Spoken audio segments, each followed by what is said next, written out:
When we talk of the long-term impacts of climate change, and especially in the mountain context and rural communities and women, we know that in the long run, it's very badly going to affect food, fuel, and water. These are the three things that are very, very close to women on a day-to-day basis.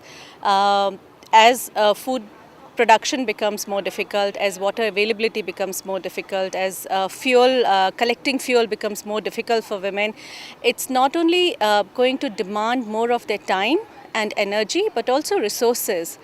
And it's going to take away the time that they have to use for productive purposes, for income generating purposes into all of these, which are so basic, which they've been doing for years. And, the technology that we had provided to support them are becoming redundant because of these new challenges.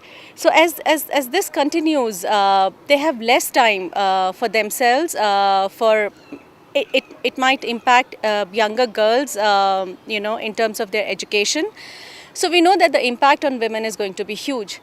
But the thing is that women are not just vulnerable, they're not just at risk, but women are also a big asset in terms of doing adaptation to climate change.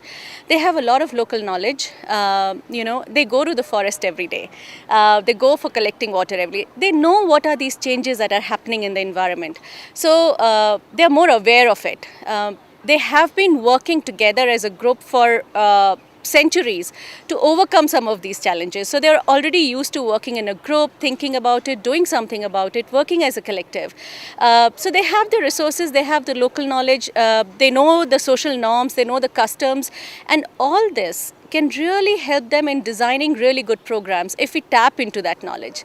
So one is that awareness is higher. They do have some idea of what is happening. There is a willingness among them because they are the food managers in the households. They are the managers of the natural resources. They are the ones who are most sort of deal with these natural resources on a day-to-day basis. So they are, can be wonderful agents of change in climate related adaptation if we want to involve them. But what they lack is really a voice. Nobody wants to listen to them. Nobody wants to hear from them what is it that they think will work better. So on the one hand, we really need to tap into these knowledge that the women have and bring them in the forefront, give them a voice in the decision making. But at the same time, we also need to give them new knowledge because some of these challenges now have gone beyond what they knew and what they understand. So they can play a really important role for their community and for their household if we listen to them, but at the same time, we build their capacities to deal with, to understand, have knowledge of new technologies, of new policies, new programs, which they can guide as a group together.